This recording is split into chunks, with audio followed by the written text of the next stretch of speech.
जय हिंद दोस्तों। रोलट सत्याग्रह हम ख़त्म कर चुके हैं। रोलट एक्ट का जो वीडियो था वो हमने कंप्लीट कर लिया है। Today will be starting with the Khilafat movement. तो खिलाफत एक कमिटी ऑर्गेनाइज़ की गई थी खिलाफत मूवमेंट को लॉन्च करने के लिए। इसके जो इम्पोर्टेंट मेंबर्स थे वो थे शौकत अली, मोहम्मद अली, अबुल कलाम आज़ाद, हाकिम अजमल ख़ान, हसरत मोहानी, डॉक्टर अंसारी। तो ये सब कुछ इम्पोर्टेंट इसके मेंबर्स रहे। और जनरली ये जो क्रेडिट दिया जाता है खिलाफत मूवमेंट को स्टार्ट करने का वो अली ब्रदर्स को दिया जाता है, मतलब कि शौकत अली और मोहम्मद अली। तो इससे रिलेटेड कुछ क्वेश्चंस हैं जो हम देखेंगे। पहला क्वेश्चन देखते हैं, विच of the following had started the Khilafat movement. अब देखिए अभी हमने ऊपर नाम कुछ डिस्कस किए थे, तो बताइए the choose the answers from the codes given below. Shaukat Ali, Mohammad Ali, Abul Kalam Azad, Shariatullah. तो 1 2 4 होना चाहिए इसका, ए आंसर है 1 and 2।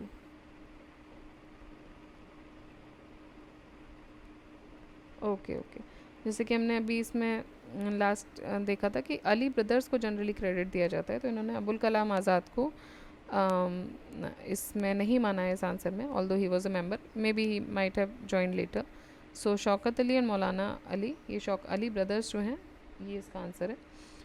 The Khilafat movement was mainly started by Maulana Mohammad Ali and Shaukat Ali with some other Muslim leaders, जैसे कि हसरत मोहानी, मौलाना अबुल कलाम आज़ाद, डॉक्टर हाकिम अजमल ख़ान।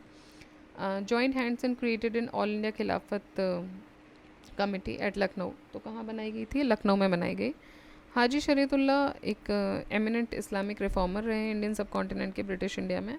और फरेजी मूवमेंट शुरू किया था हाजी शरीयतुल्लाह ने, ना कि खिलाफत movement. Who among the following were the prominent leaders of the Khilafat movement. खिलाफत मूवमेंट के प्रोमिनेंट लीडर्स कौन रहे? मौलाना मोहम्मद अली, शौकत अली। तो ये आंसर है इसका। Which of the following were the main objectives of Khilafat movement. Main objectives क्या रहे हैं इसके? To rouse anti British feeling among the Muslims of India. बिल्कुल। तो उस समय पे जो मुस्लिम्स हैं जो इंडिया में थे, द मुस्लिम्स ऑफ इंडिया, तो उनके अंदर एक एंटी ब्रिटिश फीलिंग को बढ़ावा देना। To reform the Muslim society, ने रिफॉर्मेशन की बात अभी नहीं कर रहे थे ये लोग, कोई ऑलरेडी जो सोसाइटी थी उसी के साथ ही काम कर रहे थे। To demand separate electorates and preserve Khilafat, नहीं बिल्कुल नहीं। To save the Ottoman empire and preserve the Khilafat, बिल्कुल ठीक है। तो सेपरेट इलेक्टोरेट से खिलाफत नहीं बचाना चाह रहे थे, ऑटोमन एम्पायर को सेव करके they were about to preserve the Khilafat. So Muslims of India considered the sultan of Turkey as khalifa of the Islamic empire. First world war के टाइम पे टर्की जो था, it was fighting against allied countries. Before the war the British government had promised a fair treatment towards Turkey to win the support of Indian Muslims. Turkey को dismember कर दिया गया और जो खलीफा थे उनकी पोस्ट को ख़त्म कर दिया गया, ठीक है। तो khalifas were very important for Muslims, क्योंकि एक तरीके से वो वहीं से सारे सेंक्शंस लेके आगे चलते थे, ठीक है। कैलिफ रूल जिसको बोलते हैं। बीच में जो हमने मेडिवल इंडिया पढ़ा था तो हम देखा था कुछ लोगों ने खलीफा रूल्स को नहीं भी माना था, जैसे मुगल्स, उससे पहले अलाउद्दीन खिलजी, ठीक है। तो लेकिन जब इवन मॉडर्न इंडिया में भी जो मुस्लिम्स थे इंडिया के, वो टर्की के सुल्तान को खलीफा मान के उसको इस्लामिक एम्पायर मानते थे, ठीक। सो होता क्या है कि फ़र्स्ट वर्ल्ड वॉर में टर्की जो था वो अलाइड कंट्रीज़ के अगेंस्ट लड़ाई कर रहा था। और बिफोर ये वॉर जब हुआ उससे पहले ब्रिटिश गवर्नमेंट ने प्रॉमिस किया कि भाई वो एक फेयर ट्रीटमेंट शो करेंगे टर्की के टवर्ड्स। क्यों दिया?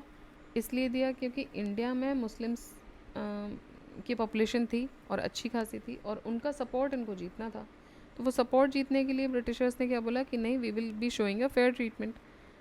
बट हुआ क्या कि टर्की को डिसमेंबर ही कर दिया गया और खलीफा की पोस्ट को हटा दिया गया। तो इस एक्ट से ब्रिटिश के इस एक्ट से मुस्लिम्स जो थे, Indian Muslims, they were in very angered position, बहुत गुस्से में थे against the Britishers. And as a result उन्होंने एक मूवमेंट स्टार्ट किया ऑटोमन एम्पायर को बचाने का। टर्की का जो एम्पायर था उसको ऑटोमन एम्पायर बोलते थे, उसको बचाने का, and to retain khalifa in his post.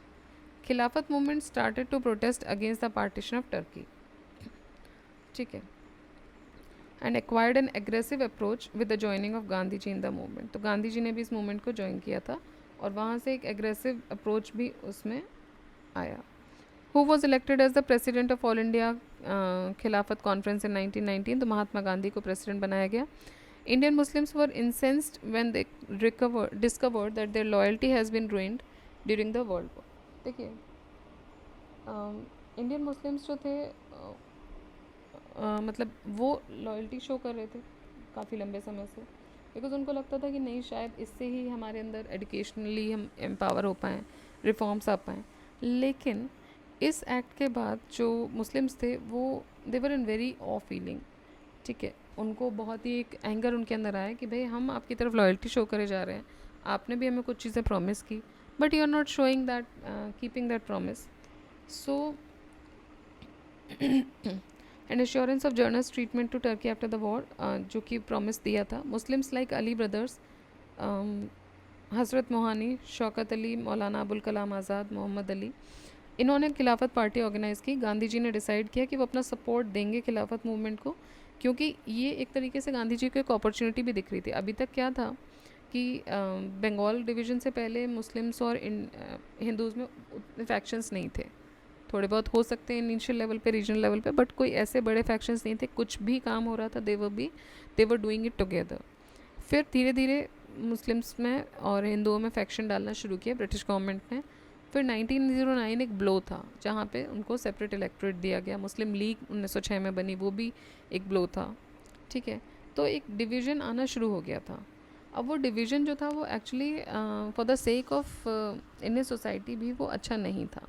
सो उस डिवीज़न को भरने का एक मौका दिखा गांधी जी को इस खिलाफत मूवमेंट में भी. So he decided to be on their side and Mahatma Gandhi को प्रेसिडेंट चुना गया ऑल इंडिया खिलाफत कॉन्फ्रेंस का, जो कि दिल्ली में हुई नवंबर 23, 1919 में. Amritsar session of the Congress ये होता है दिसंबर 1919 में, which gave a great fillip to the Khilafat agitation. Why did Mahatma Gandhi support the Khilafat movement? Because ये उनको इंडियन मुस्लिम्स का सपोर्ट जीतने का भी एक मौका लगा against the Britishers. Khilafat movement was supported by Gandhi ji, who viewed the Khilafat movement as an opportunity for integrating Hindus and Muslims, which will not appear again within the coming 100 years. तो गांधी जी को लगा अगले 100 साल तक ऐसा कोई और मौका नहीं आने वाला है जहाँ पे हम ऐसी अपॉर्चुनिटी हमें मिल सके. तो ये गांधी जी ने विजन को देखा था, इस विजन को. Who of the following had renounced the title of Hazik ul मुल्क during खिलाफत एजिटेशन? तो हाकिम अजमल खान को टाइटल दिया गया था हाजिक उल मुल्क का, जो उन्होंने छोड़ दिया था. Hakim Ajmal Khan had been honoured the title of Haziq ul Mulk in 1908. तो ये उनको 1908 में दिया गया था और ये टाइटल उन्होंने रिनाउंस कर दिया था.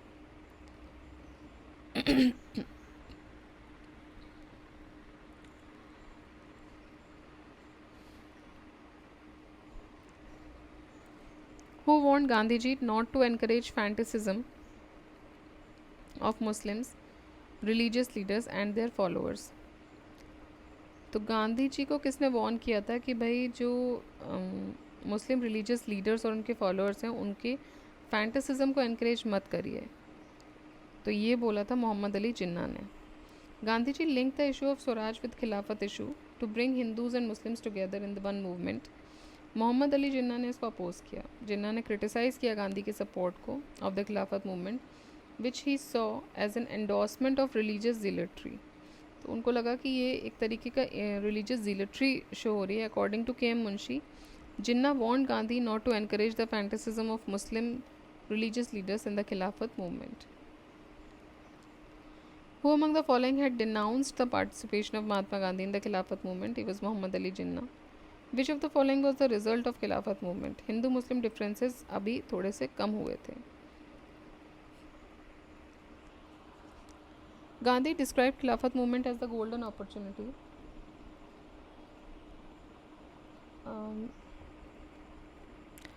for the unity of Hindu and Muslims, and hence outcome. Gandhi described Khilafat movement as the golden opportunity for the unity of Hindu and Muslims, and hence outcome of this movement came as the unity of Hindu and Muslim, which arose during the anger against British government on the question of Turkey. The person on April 4, 1919 delivered a speech on Hindu-Muslim unity from the pulpit of Jama Masjid in Delhi was. तो अप्रैल 4, 1919 की बात है, ये Jallianwala Bagh massacre से पहले की बात हम बात कर रहे हैं. A person delivered a speech on Hindu Muslim unity. ठीक है, तो इनमें से किसने हिंदू मुस्लिम यूनिटी पर एक स्पीच डिलीवर की थी जामा मस्जिद से? तो ये थे स्वामी श्रद्धानंद. 4 अप्रैल 1919 को स्वामी श्रद्धानंद जी ने एक स्पीच डिलीवर की in front of 30,000 Muslims on Hindu Muslim unity from the pulpit of Jama Masjid. The Congress supported the Khilafat movement mainly for. Congress ने खिलाफत मूवमेंट को क्यों सपोर्ट किया? Reinstatement of caliph. Removal of caliph तो नहीं, ये तो ब्रिटिश कर रहे थे, तो Congress was not in the support of it. Then getting the sympathy of Muslims. Yes, sympathy बोल लीजिए, या जो यूनिटी जो इनकी ख़त्म हुई थी, जो टूटती हुई दिख रही थी, वो उसको दोबारा से एक रिवाइवल देना चाहते थे. रिमूवल ऑफ कैलिफ तो नहीं है. And marginalising Jinnah in the Congress, नहीं, बिल्कुल नहीं, ऐसा कोई मोटिव नहीं था. So Congress supported the Khilafat movement mainly for reinstatement of caliph and getting the sympathy of Muslims. According to Gandhi ये एक गोल्डन अपॉर्चुनिटी थी जो अगले 100 साल तक नहीं मिलने वाली थी. विच of the following Indian leaders did not support the Khilafat movement? सो मदन मोहन मालवीय जी ने खिलाफत मूवमेंट को सपोर्ट नहीं किया था. पंडित मदन मोहन मालवीय एक फॉरमोस्ट एजुकेशनलिस्ट थे, लीगल लिमिनरी थे, स्कॉलर थे, एडिटर थे प्री इंडिपेंडेंट इंडिया के. He oppose Mahatma Gandhi's endorsement of the Khilafat movement. In which city was the conference of Khilafat committee in 1920 held that requested Gandhi ji to assume the leadership of non-cooperation movement? So ये जो conference हुई थी खिलाफत committee की हुई थी 1920 में इलाहाबाद में, और इसमें रिक्वेस्ट किया गया था गांधी जी को कि आप नॉन कॉपरेशन मूवमेंट के लीडर के तौर पे सामने आएँ. 1920 में गांधी जी ने सजेस्ट किया था that Khilafat committee to adopt. Gandhi ji suggested Khilafat committee to adopt a programme of non violent non cooperation to protest the government behaviour. जून 1920 में खिलाफत कमेटी इलाहाबाद में यूनानिमसली एक्सेप्ट करती है इनके सजेशन को, और उन्होंने बोला गांधी जी को कि आप इस मूवमेंट को लीड कीजिए. सितंबर 1920 में कैलकाटा सेशन के दौरान under the leadership of Lala Lajpat Rai resolution pass होता है नॉन कॉपरेशन मूवमेंट का, और इसमें गांधी जी को यूनानिमसली चूज़ किया जाता है as the leader of non cooperation movement. In this instance, we could not play off the Mohammedans against the Hindus. To which of the following events did this remark of Aitchison relate? ठीक है, तो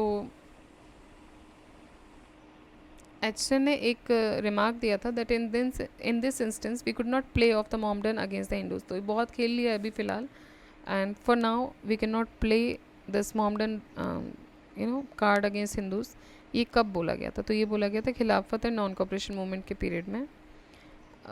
is related to the event of Khilafat and non cooperation period. At this time Muslims joined the nationalist stream and there was unprecedented unity between the Hindu and Muslims. This was at this time when Jinnah announced that we are first Muslim then Indian. ठीक है, तो इस समय पे जिन्ना ने announce किया था that we are first Muslim then Indian.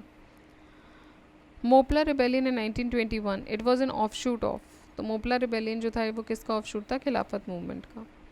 Moplah peasants revolted against the Hindu landlords. तो उस समय पे देखिए कंडीशन क्या थी कि जो पीजेंट्स थे वो तो मुस्लिम्स थे, और लैंडलॉर्ड्स जो उनके थे वो हिंदूज़ थे.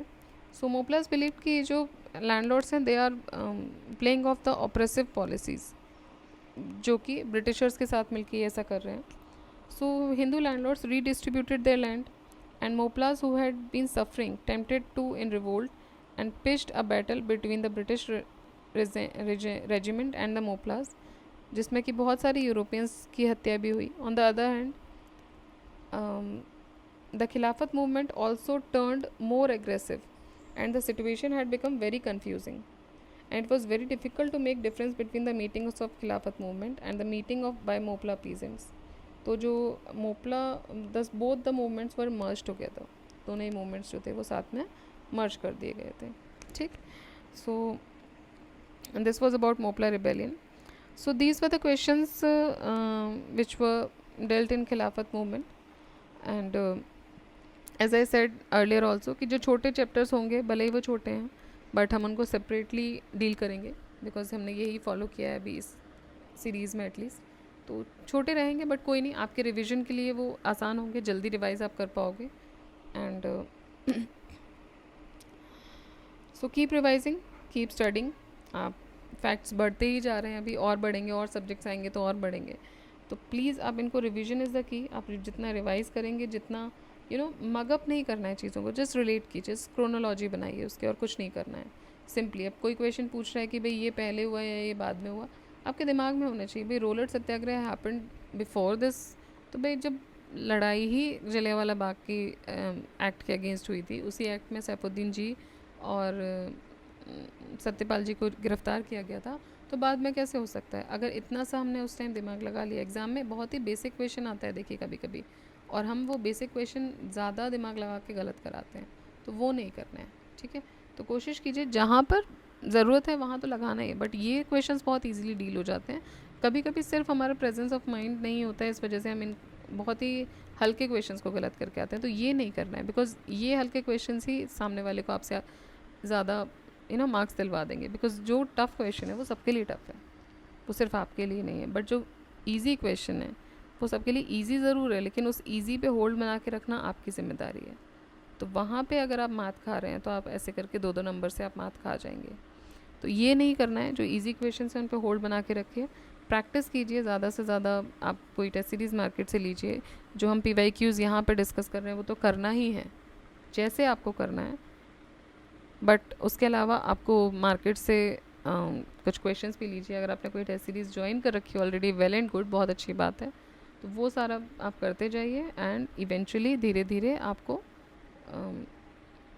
इसमें जितने नंबर ऑफ़ क्वेश्चंस आप करेंगे उतना ही आप अपना जो दिमाग के बोलते हैं ना चक्षु जो होते हैं उसको खोल पाएंगे, ठीक है. तो पढ़ते रहिए, सॉल्व करते रहिए, पेपर अब बहुत दूर नहीं रह गया है. And keep revising, keep studying. जय हिंद, जय भारत.